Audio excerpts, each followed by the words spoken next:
Hey everyone, welcome to today's performance post.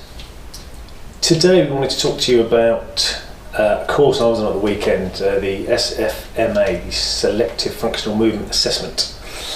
And it really got me thinking about the process we use as PTs, coaches, and the journey we take our clients on.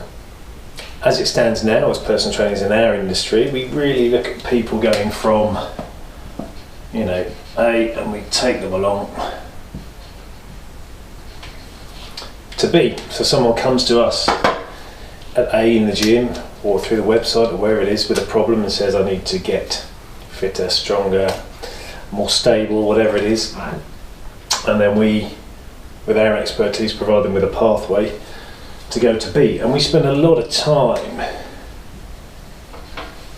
trying to define what this is with people. We spend a lot of time on the course with students talking about what the goal should be, how to define a good goal, where's a realistic goal, how long is it going to take, what's this journey. And of course on the way things happen and things pop in, so we might find that you're halfway through and we take a little detour, and so B might end up being further down here somewhere. So here we go, and we're still at B, but the route might have changed because there's a holiday or they get sick or there's a reason they can't continue on that pathway that we've chosen or we've decided is good for them. And really the course at the weekend got me thinking about this side of the equation, about A. Because often I don't think we really do a very good screen as trainers or coaches. The SFMA was kind of looking more clinically, where people are in pain, but we have the tools to spend a little bit more time here within our scope of practice to try and assess whether someone's capable of taking this journey.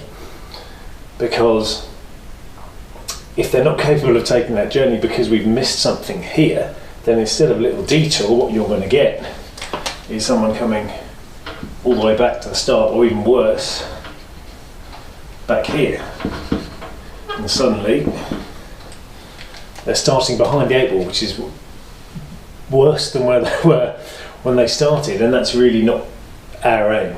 Our aim is to find out where they are here.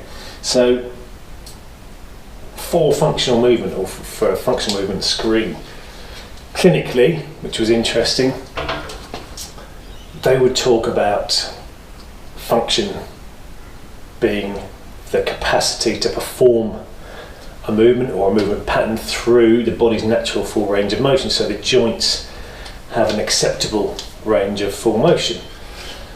Now for us as PTs, right at the beginning, we might not always be skilled enough, might not always have the tools to assess joint by joint function and range, and if we do, it's not in our scope of practice to treat it, but at least we would know what we're dealing with and where to send somebody for help if they weren't at a baseline.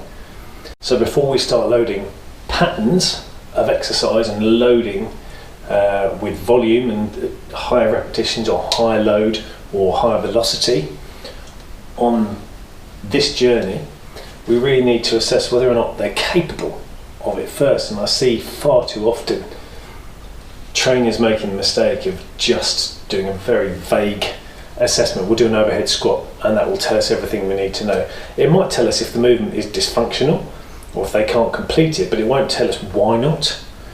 You might say, okay, well they've got a bit of a kyphotic spine, but we don't know if that is because of immobility through the thoracic spine, through the shoulder joint, through the hip, knee or ankle joint. So just an overhead squat in and of itself isn't good enough to decide whether we can load someone in, say, a heavy push press or in a back squat. Or is a front squat better option? Is a front squat the right option? Maybe it isn't if the shoulders aren't working, the thoracic spine isn't good. If they can't get extension through there and we load it, we're going to hit that lumbar spine pretty hard and the knees and the ankles. So really it's about this customer journey. So when they come to see us, we need something at this point to say, right, we're going to going to assess you at this point, so that we know if what we're prescribing on this journey is going to get them to be without any of these detours. And that's really, really important. So it doesn't have to be a super clinical screen, but it has to be enough information for us to work with them or to refer out to some sort of allied health professional effectively. We can't just say they're in pain or they can't move properly. It's much better for us if we can say, well, actually what we've noticed is that shoulder mobility is pretty poor on the right side. Therefore we can't load overhead without a spiral pattern coming through and loading that lumbar spine more. So this is really, really key. Get some sort of assessment. FMS is a great start. Functional movement screen, very simple, 7 exercises.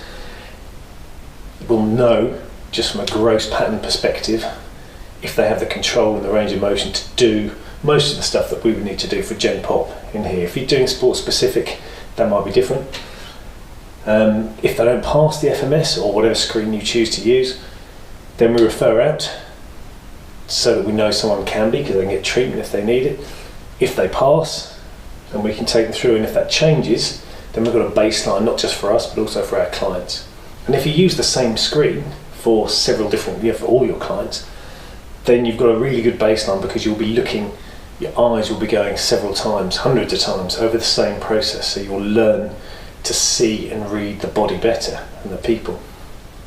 So find some sort of pre-screen, a good one, use it regularly, plot this journey effectively, make sure we know what the goals are, and bingo, you're a great trainer, your client gets a great result.